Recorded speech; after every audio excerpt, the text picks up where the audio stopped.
जय हिंद साथियों। देखिए, फिर से स्वागत करता हूं आपके अपने बने चैनल में। देखिए, आज की जो चर्चाएं के विषय है वो करंट एनालिसिस को लेकर। जी हां, करंट में जो चल रही है और बराबर आपको न्यूज में दिखाई दे रही है। अभी हमने ज़्यादा दिन नहीं हुआ, अब बोलिएगा ज़्यादा दिन नहीं, यानी कुछ ही साल पहले हम लोग इस महामारी से बाहर निकले थे, लेकिन चाइना में फिर ऐसी वायरस देखने को मिल रही है जो घबराहट की खबर यहाँ पर दे रही है।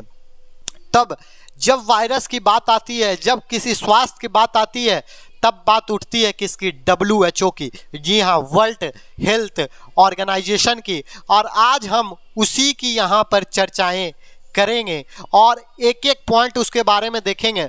सबसे महत्वपूर्ण पॉइंट देखेंगे, कब इसकी स्थापना हुई, कैसे इसका इतिहास रहा, सभी को एनालिसिस पूरी तरह से खोल कर देखेंगे। यहाँ पर पूरा वीडियो को देखिएगा, ये आपके लिए सबसे महत्वपूर्ण बनेगा, क्योंकि इससे 2-3 प्रश्न आपके करंट के बनने के पूरे आसार और अनुमान इससे बनेगा। तो चलिए स्टार्ट करते हैं। पहले WHO के बारे में कि कहाँ से इसकी शुरुआती होती है, आखिर इसका डेट से। हेल्थ ऑर्गेनाइजेशन जिसको कहा गया वर्ल्ड हेल्थ ऑर्गेनाइजेशन, पूरे वर्ल्ड को ऑर्गेनाइज करने वाला ये वर्ल्ड हेल्थ ऑर्गेनाइजेशन, विश्व स्वास्थ्य संगठन जिसको कहा जाता है। लेकिन उससे पहले जो खबर आपको लगातार न्यूज़ों में देखने को मिल रही होगी और सभी जगह देखने को मिल रही होगी, वो यहाँ पर सबसे बड़ी खबर जो आपको देखने को मिल रही होगी वो होगा चाइना मिस्टीरियस वायरस। और ये काफ़ी तेजी से आपको देखने को मिल रहा होगा, न्यूज में आप देख रहे होंगे, काफ़ी तेजी से चाइना में फैल रहा है। लेकिन क्या अब ये खतरे की घंटी है जो कोरोना वायरस यहाँ पर भारत में आई थी, क्या इसकी भी स्थिति यहाँ पर भारत में होने वाली है? क्या इस तरह की प्रक्रिया होने वाली है क्या? तो इसको थोड़ा सा डिटेल में कभी और देखेंगे। फिलहाल हम लोग देखते हैं विश्व स्वास्थ्य संगठन यानी WHO वर्ल्ड हेल्थ ऑर्गेनाइजेशन के बारे में। तो देखिए, विश्व स्वास्थ्य संगठन विश्व के देशों के स्वास्थ्य संबंधित समस्याओं पर आपसी सहयोग एवं मानव को स्वास्थ्य संबंधित समझ विकसित करने की एक संस्था है। अगर बात की जाए इसकी डिफिनेशंस की, वर्ल्ड हेल्थ ऑर्गेनाइजेशन आखिर क्या है, विश्व स्वास्थ्य संगठन क्या है? तो विश्व स्वास्थ्य संगठन देखिए, तमाम देशों के संगठन जो स्वास्थ्य से रिलेटेड समस्याओं की है, उस संगठन को जोड़ने के लिए, उस संबंधित समस्याओं को साझा करने के लिए ये एक ऑर्गेनाइजेशन बनाया गया है, एक संस्था बनाया गया है। अगर इसकी बात की जाए कि इसकी स्थापना कब हुई थी, तो आपको पता होगा हेल्थ डे यानी स्वास्थ्य दिवस कब मनाया जाता है। तो आपको पता होगा 7 अप्रैल 1948, 7 अप्रैल को हम लोग वर्ल्ड हेल्थ डे मनाते हैं, यानी स्वास्थ्य दिवस मनाते हैं। और 7 अप्रैल 1948 की इसकी स्थापना हुई थी। हमको पता है आज़ादी हमें कब मिली थी, 47 में आज़ादी मिली। उसके सालों बाद 48 में इस हेल्थ ऑर्गेनाइजेशंस का क्या किया गया था? तो स्थापना किया गया था, यानी इस संगठन को बनाया गया था। देखिए, इस संगठन में अगर बात की जाए तो 194 सदस्य हमारे देश यहाँ पर सम्मिलित हैं और साथ ही साथ 2 संबंधित सदस्य यहाँ पर आपको देखने को मिलेंगे, जो यूनाइटेड नेशन, यानी आप नाम जानते होंगे UN से, इसको आप जानते होंगे यूनाइटेड नेशन। ये आपको 2 है, यानी आप टोटल अगर देखेंगे तो इसकी संख्या हो जाती है 196, 196। लेकिन बराबर एग्जाम में क्वेश्चंस क्या बनता है, सदस्य देश पूछा है कभी कभी एग्जाम में, और पूछता भी है सदस्य देश कितने हैं, तो 194 इसमें सदस्य देश की संख्या है। स्थापना कब है? तो 7 अप्रैल 1948। ये 2 पॉइंट बना। अब इसकी कहानी, इसका इतिहास भी थोड़ा सा हम लोग देखेंगे कि आखिर इसका इतिहास कहाँ से इस ऑर्गेनाइजेशन की स्टार्ट हुई, आखिर ये संगठन क्यों बनाना पड़ा, कैसे बना ये संगठन। कोई भी संगठन, कोई भी ऑर्गेनाइजेशन ऐसे नहीं बनता है, कुछ ना कुछ कहानियां उसके पीछे रहती है। हम बोलते हैं ना, किसी कहानी के चलते हम उसकी कहानी में बर्बाद हो गए। वही खबर रहती है कि हर किसी के कहानी, हर किसी इंसान के पीछे या हर किसी सक्सेस के पीछे या हर किसी ऑर्गेनाइजेशन के पीछे कुछ ना कुछ जरूर कहानियां छुपी रहती है, तो इसका भी इतिहास है वो हम लोग देखेंगे। लेकिन उससे पहले ये मुस्कुराता हुआ चेहरा या चिंतित चेहरा आप हमेशा देखे होंगे, और खास करके महामारी के टाइम में, और अभी भी इनका चेहरा आपको दिखाई देता होगा। ये हमेशा चिंतित ही इसी टाइप का दिखते होंगे, ऐसे एकदम बैठकर चिंतित टाइप का दिखाई देते हैं। तो ये कौन है? तो पहले देखिए WHO का वर्तमान प्रमुख कौन है, और ये इंपॉर्टेंट आपके लिए बनता है कि वर्तमान प्रमुख हमेशा चेंज होते रहता है। तो वर्तमान में कौन है? तो देखिए हर कोई हर जगह मई 2017 में 17वीं विश्व स्वास्थ्य सभा में WHO के सदस्य देशों द्वारा डॉक्टर टेड्रोस एडनॉम गेब्रेयेसस को 5 साल के कार्यकाल के लिए WHO का महानिर्देशक, यानी आप बोल सकते हैं डायरेक्टर्स या महानिर्देशक चुना गया है। अब आप बोलिएगा इसकी चुनने की प्रक्रिया क्या होती है? तो देखिए चुनने की प्रक्रिया यही होती है, सदस्य देश बैठते हैं और जिस तरह प्रतिनिधित्व जब अपने सदस्य देश आपस में चर्चाएं कर यहाँ पर बैठाया जाता है, बोलते हैं ना, इसीलिए यहाँ पर देखिए ये टाइटल का मतलब आप समझिएगा, हर कोई हर जगह, यानी हर कोई बैठता है हर जगह। और ये मई 2017 में इसका कार्यकाल स्टार्ट हुआ था। और जब आपको पता है कितने का कार्यकाल रखा जाता है, तो यहाँ पर आपको साफ साफ लिखा हुआ 5 सालों का कार्यकाल इनका चलता है। तो 17 में ये है, तो आप इनकी जो लास्ट चलेगी वो 17 से 5 अगर आप जोड़िएगा तो 2022 में इनका खत्म हो जाना चाहिए था कार्यकाल, लेकिन अभी वर्तमान में यही है। इसके बाद अभी आगे कौन चुने जाते हैं तो वो देखा जाएगा, लेकिन वर्तमान में देखिए कभी कभी कंफ्यूजन होगा। देखिए 5 साल के लिए लिखा हुआ है तो आपको लगेगा 17 में चुने गए, 5 साल जोड़ेंगे 22 में तो इनका कार्यकाल खत्म हो जाना चाहिए था मई 22 तक। लेकिन आपको पता है थोड़ी सी जब कोविड की लहर आ गई थी, तो कोविड के लहर में किसी तरह का कोई संगठन या बैठक नहीं हो पाई थी, इसीलिए इनका कार्यकाल अभी तक 23 तक लगभग इसका चलते आ रहा है। और आगे हम बात करते हैं मुख्यालय, इसका हेडक्वार्टर। तो हेडक्वार्टर आपको पता है, सभी को पता होगा, जेनेवा में। और जेनेवा कहाँ है? तो स्विट्जरलैंड में इसका हेडक्वार्टर है। संस्थापक अगर बात किया जाए, इनके संस्थापक कौन है? तो यूनाइटेड स्टेट संस्थापक ब्राजील और मैक्सिको यहां पर आपको दिखाई देगा। फिर देखिए वैश्विक, क्षेत्रीय और देश स्तर पर टीबी महामारी और बीमारी की रोकथाम, निदान और उपचार में प्रगति का व्यापक और अद्यतन मूल्यांकन प्रदान करता है। आखिर ये क्या करता है? तो देखिए वैश्विक, वर्ल्ड लेवल में आपको पता है, वर्ल्ड लेवल में जब हमारे तरफ बहुत सारी महामारी आई होगी, और इस जनरेशन का सबसे बड़ा महामारी आपको पता है, हम लोग देखे होंगे 2 साल की वो महामारी, तब WHO का जो हमेशा चर्चाएं आपको दिखाई देती होगी और इसका रोल समझ में आता होगा।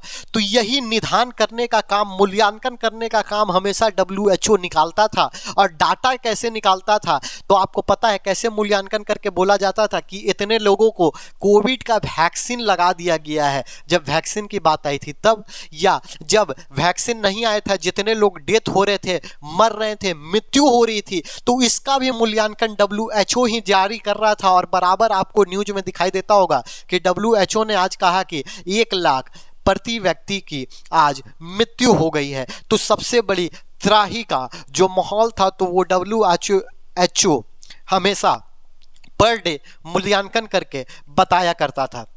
आगे आप देख लीजिए स्वास्थ्य में WHO की क्या भूमिका है, स्वास्थ्य में आखिर WHO की क्या भूमिका है, क्या रोल अदा करता है, उसको भी थोड़ा जानिए। तो WHO स्वास्थ्य को बढ़ावा देने के लिए वही देखिए क्या करेगा, स्वास्थ्य को बढ़ावा देगा, स्वास्थ्य के प्रति आपको चेत करेगा, बीमारियों को लड़ने की कहानियां बताएगा और आपको स्वस्थ रहने के लिए मोटिवेट करेगा।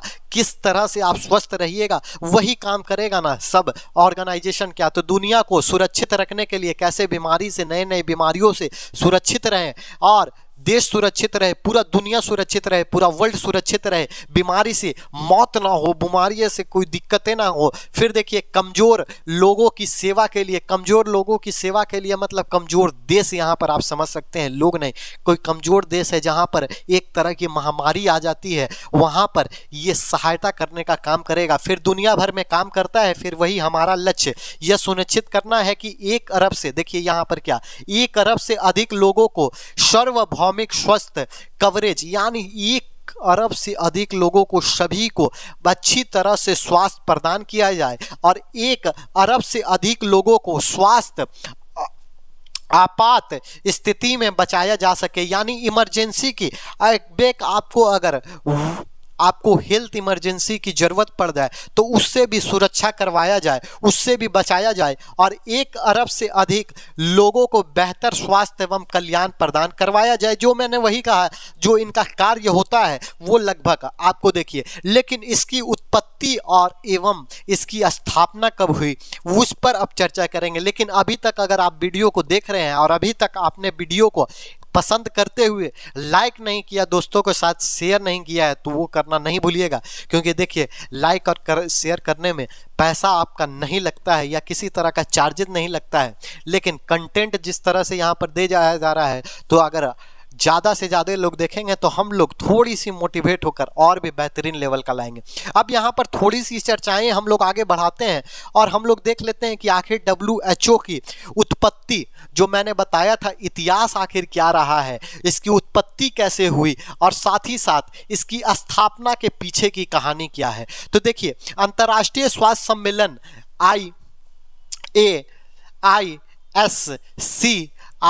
IASC, जिनमें से पहला 23 जनवरी 1871 को आयोजित किया गया था। देखिए अंतर्राष्ट्रीय स्वास्थ्य सम्मेलन 1851 को यहाँ पर आयोजित किया जाता है और इस सम्मेलन में या इस श्रृंखला में क्या होती है, तो इस श्रृंखला में देखिएगा, इस श्रृंखला में जो 1938 तक लगभग 87 वर्ष तक होते रहते हैं, मतलब 1851 में हुआ, 1938 तक ये सम्मेलन या श्रृंखला लगातार चलते रहती है और लगभग ये 87 वर्षों तक ये चलते रहता है। देखिए पहला सम्मेलन कहाँ पर होता है, तो पेरिस में होता है और लगभग पूरी तरह से हैजा से संबंधित था। ये जो सम्मेलन हुआ था उस समय पेरिस में हैजा कर बीमारी फैली हुई थी और उसी को लेकर यहाँ पर आपको क्या किया गया था, तो यहाँ पर क्या किया गया था, ये सम्मेलन किया गया था। और देखिए जो 19वीं शताब्दी के अधिकांश समय तक IASC के लिए प्रमुख चिंता का रोग बना था, बना रहेगा। यानी देखिए उस समय हैजा की बीमारी को लेकर यहाँ पर क्या किया गया था, तो इससे संबंधित सम्मेलन रखा गया था। और ये कहानी ऐसा नहीं कि तुरंत खत्म हो जाती है, इसको लेकर प्रमुख चिंता 19वीं शताब्दी तक। आपको पता होगा जब इतिहास आप पढ़िएगा तब कभी कभी चर्चाएं में जब हड़प्पा सभ्यता की बात आती है तो हड़प्पा सभ्यता का बहुत कोई ऐसे आर्कियोलॉजिकल और आविष्कारकर्ताओं ने ये भी दावा किया है, किसी ने बोला कि मलेरिया के चलते पूरा का पूरा हड़प्पा सभ्यता चला गया। फिर आगे आप जाइएगा तो आगे भी कहानी बहुत कोई कहते हैं कि हैजा की बीमारी यहाँ पर छा गई थी, इसीलिए सभ्यता पूरी तरह से नष्ट कर दी गई थी। तो ये बीमारी को लेकर संबंधित देखिए यहाँ पर चिंताएं का विषय बना हुआ था। तो कई महामारी रोगों के एटियोलॉजी या कारण आप बोल सकते हैं, एटियोलॉजी कारण, यहाँ तक कि संचारी क्षमता अभी भी अनिश्चित है और वैज्ञानिक तर्क का विषय है। उचित उपायों पर अंतर्राष्ट्रीय सहमति तक पहुंचना मुश्किल था। देखिए बहुत ही मुश्किल का काम था कि उपायों तक कैसे पहुंचा जाए। तो देखिए 41 वर्षों तक चले इन अंतर्राष्ट्रीय सम्मेलन में से 7 शांत किसी बहुराज्य अंतर्राष्ट्रीय समझौते के परिणाम से पहले बुलाए गए थे और 92 में वेनिस में 7वें सम्मेलन का परिणाम अंततः एक सम्मेलन के रूप में सामने आया और इसका संबंध केवल स्वेज नहर से गुजरने वाली जहाजों के स्वास्थ्य नियंत्रण से था और हैजा के आयात को बचाने का एक प्रयास था।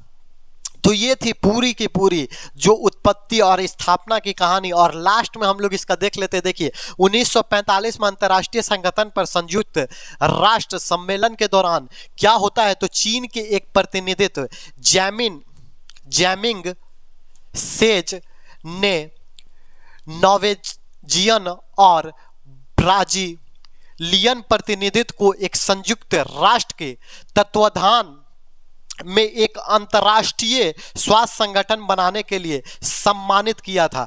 तो कौन सम्मानित किए थे, ये देखिए जब आप पीसीएस लेवल में जाइएगा तो थोड़ा सा ये कहानी इंपॉर्टेंस बनती है, बाकी आपके लिए नहीं बनेगा।